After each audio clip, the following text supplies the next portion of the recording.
today was a difficult sermon to prepare because, it could have been about the psalm, right? What's it like to live in God's tent? That'd be kind of cool if you think about it. Or that great passage in Colossians that Paul wrote, probably one of his best books on spirituality. But I think you could have done a whole comedic routine on the passage in Genesis. Especially, when the guests show up, they're unannounced. Didn't you like it where Abraham says, "Quick, Sarah, 3 seahs of flour, make cakes. You, go and get a calf, cut it." And he did it quickly. Come on, seriously? To prepare a cow for supper? Not so much, but it's Sarah who takes the cake for me.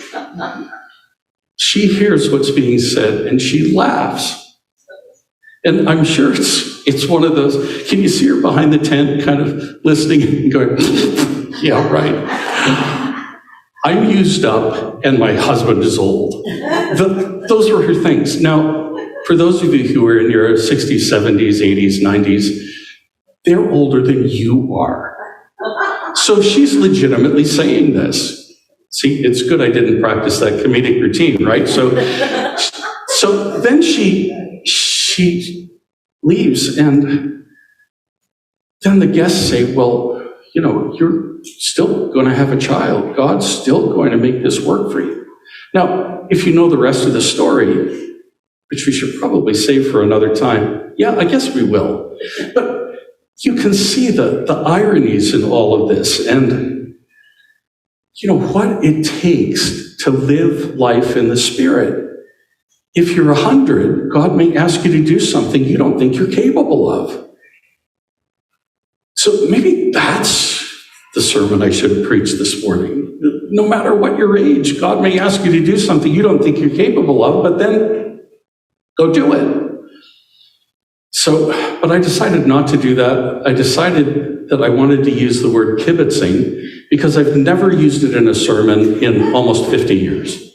So I thought, why knowing and kibitzing is our model for the life in the Spirit. Now, aren't you glad you came? Because you didn't know that knowing and kibitzing could be working together for your life in the Spirit. Are you ready for this? Yeah. Ready to take notes? Okay, here we go.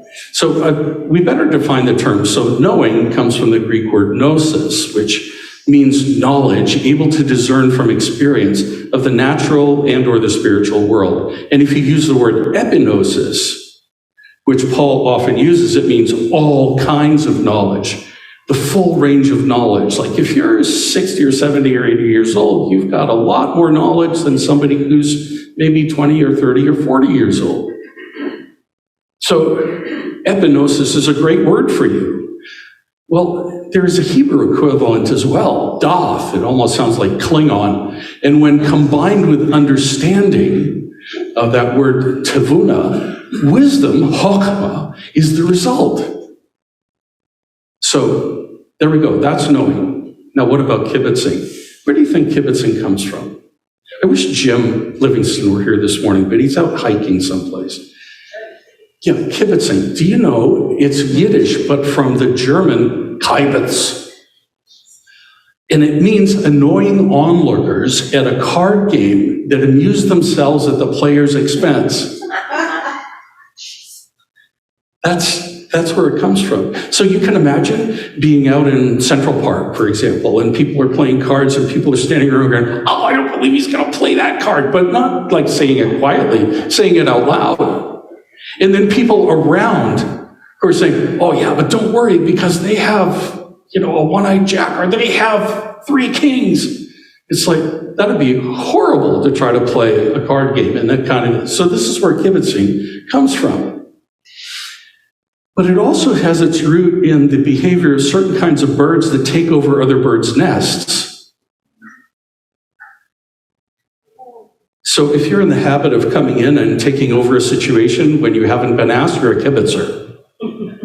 And that's exactly what we're going to be talking about this morning, the difference between knowing and kibitzing and how both of those things can be used by God for life in the Spirit. You ready? Here we go. First point. We've all got our own personalities. Having said that, you're probably thinking, our pastor has a keen grasp of the obvious.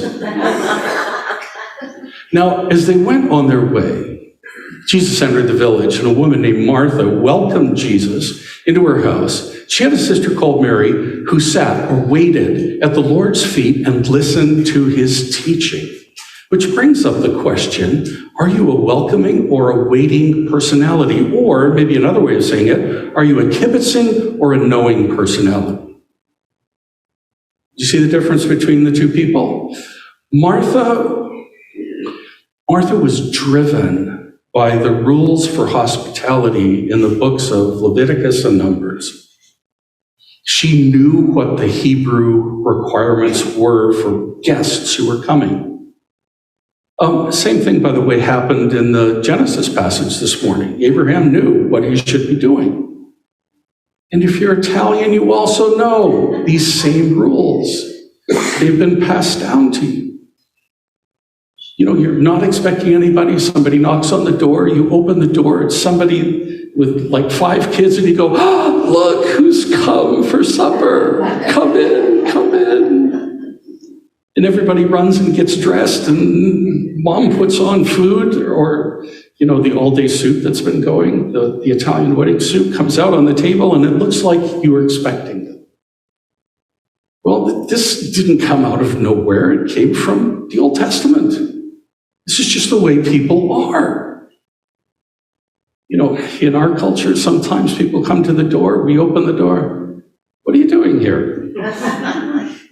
I don't see you on my appointment schedule.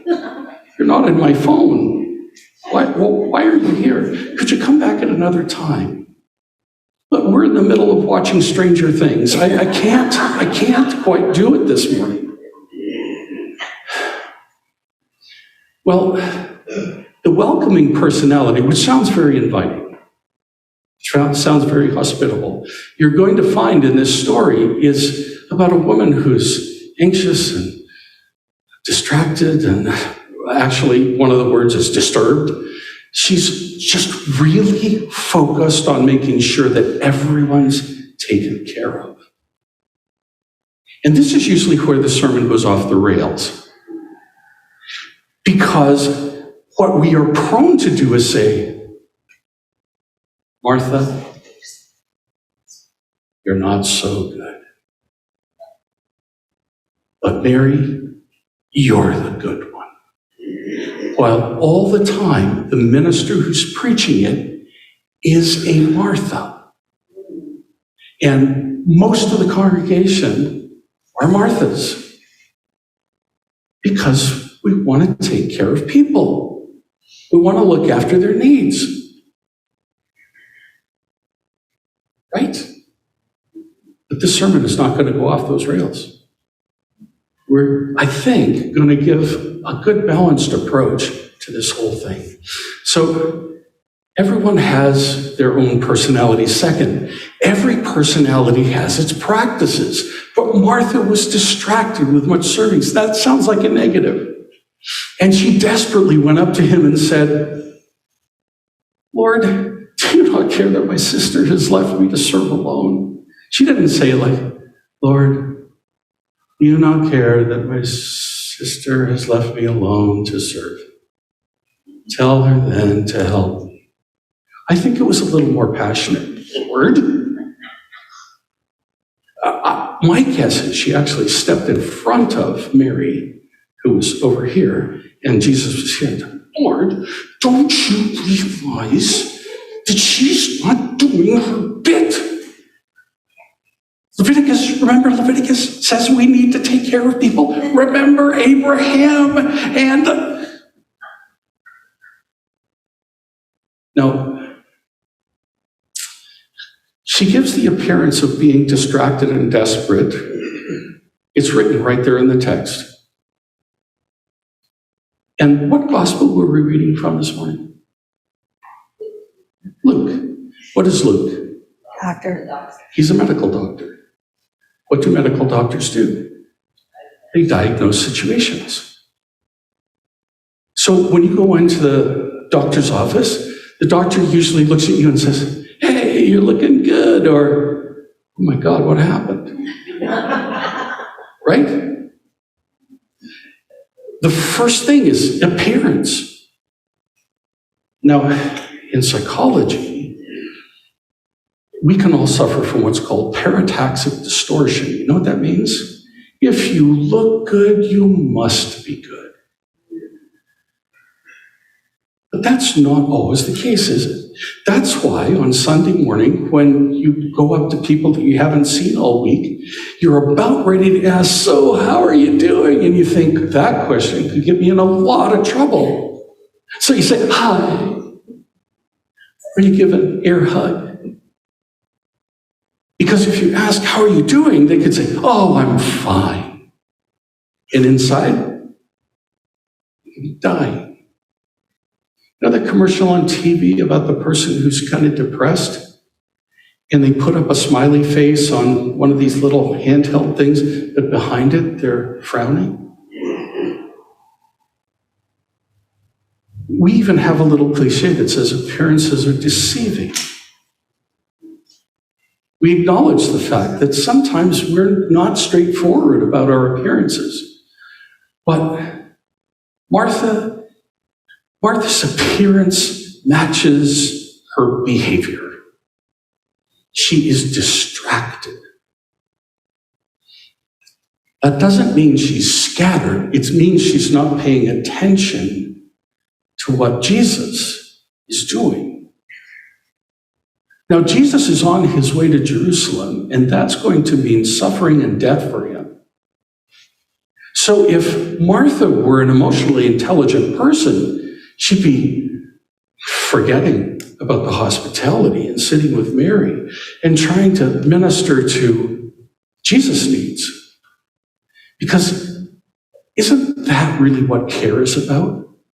Knowing what the other person is thinking, knowing what the other person needs, and trying to respond to that, rather than impressing your needs on them. Mary, on the other hand, understands this. So Martha is distracted and really desperate. When you read the passage in Luke's Greek, you sense it. "Lord, come on, a little help here." Third truth in the passage: we all make choices. Again, a keen grasp of the obvious. Look at what the passage says. "But the Lord answered her, 'Martha, Martha, you're anxious and troubled about many things.'" So your appearance can be one thing, but what's your effect on people around you? Well, sometimes when we get like this, our anxiety shows and we become disturbed. That's what the Greek word, that second Greek word means, that troubled, disturbed. Now, disturbed is really close to the fine line of keeping one's mental balance. In other words, she's about to lose it. She's so upset. She's about to lose it. Some people like to live on this knife edge, on the knife edge of about to lose it. They are just frantic most of the time. They kind of look like a chihuahua in a minus 30-degree day.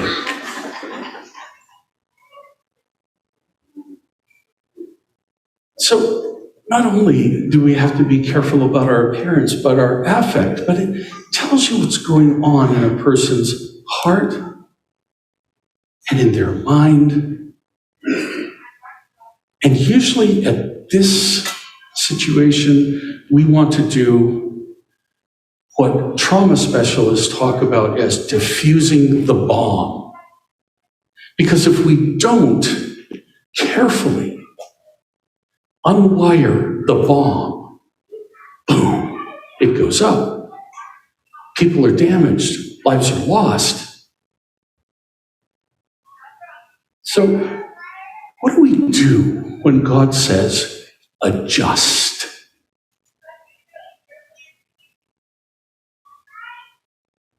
Respectfully, some of us say, hell no.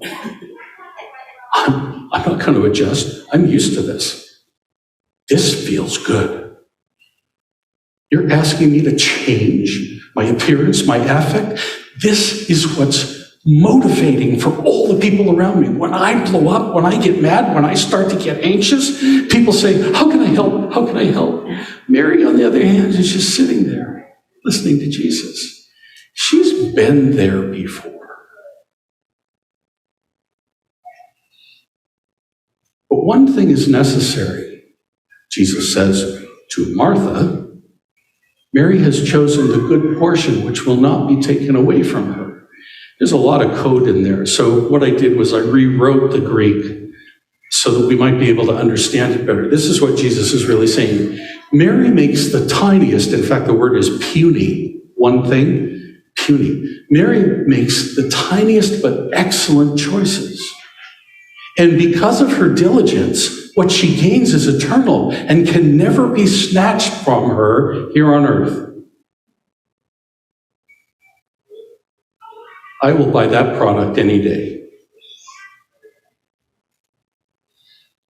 When I go out to buy a car, do I want something that says 3 months warranty? After that, it's all on you. Or do I want the car like one car manufacturer has, 10 years or 100,000 miles? I think I want the second one. Now, it's not eternity, but at my age, it's going to get me a lot closer to being in the embrace of Jesus. So, what about this? How do we keep knowing and kibitzing in balance? Because Martha is kibitzing and Mary is knowing. She's knowing him well enough so that what she gains from him is never going to be taken from her.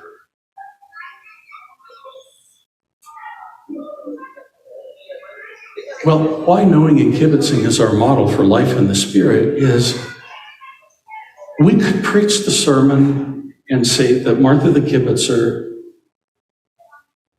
not so good. Mary the knower, good. But then nobody gets taken care of. And if it were flipped, we wouldn't know Jesus any better. So what about combining the two? But I want to lay a tiny heavy on those of you who are kibitzers. Like Martha, kibitzers are a little more prone to be 51% kibitzers and 49% knowers.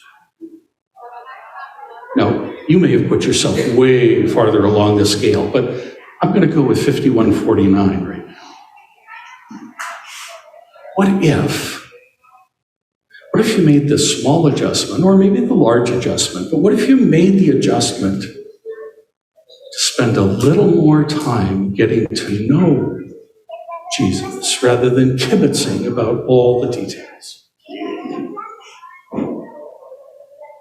What would that mean? Think about your own life just for a minute. What would that mean?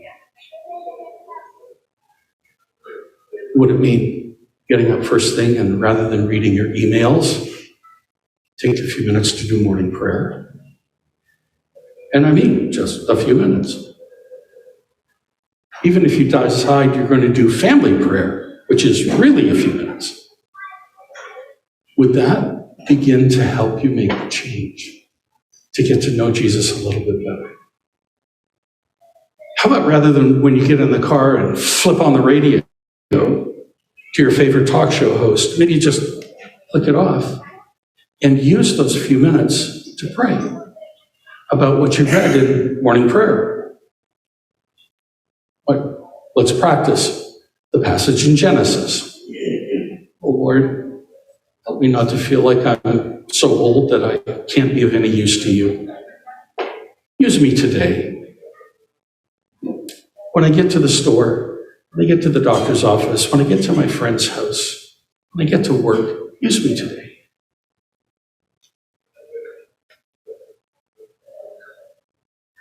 Think of other strategies that could, in a small, tiny, even puny way, change you from being a marginal to full-blown kibitzer to somebody who's knowing Jesus a little bit more. Just switch it to 51% knowing, 49% kibitzing. That'll change everything. That's a 2-point spread within the margin of error statistically. But enough of a change that when politicians get those kind of spreads, they actually win elections.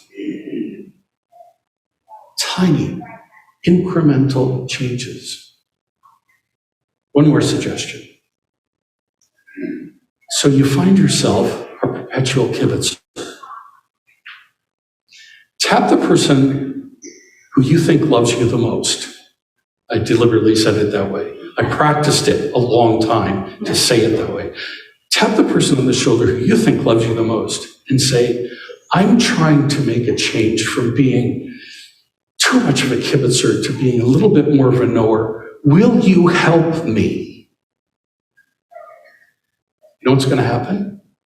They're going to say, oh yes, I will help you. You know what else is going to happen? They're going to change too. Because as you become accountable to each other, you'll find yourself partnering together to know more, kibitz less. And that's the sermon for today, because the Holy Spirit modeled life has a personality. Nobody's asking you to change that. Knows its practices, asking you to adjust a little there. Lives by choices. You're still going to have to make them, but makes God adjustments. Just a little bit can be a big difference.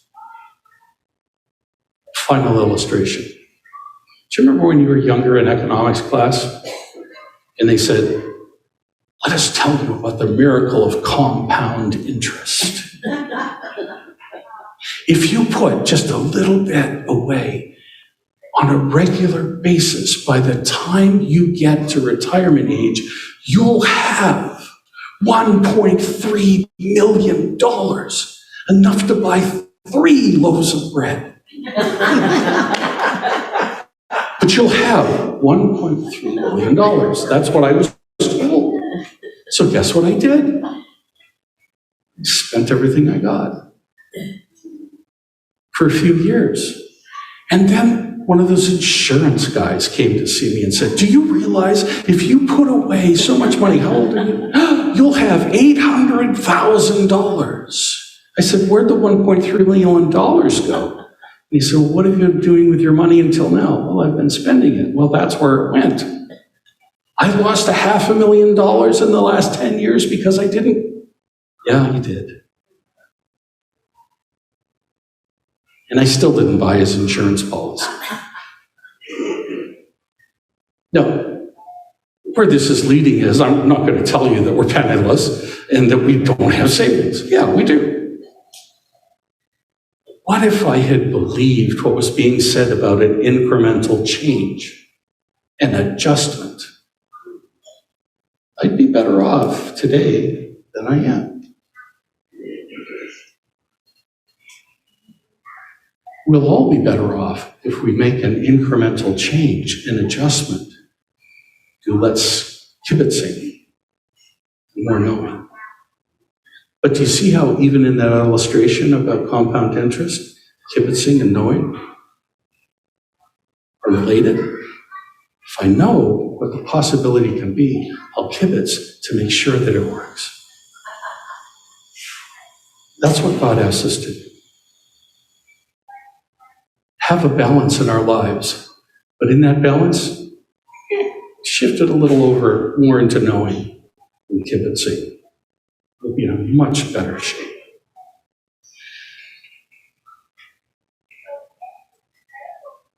That's what I'm saying. Do you know what's needed? Then just do it.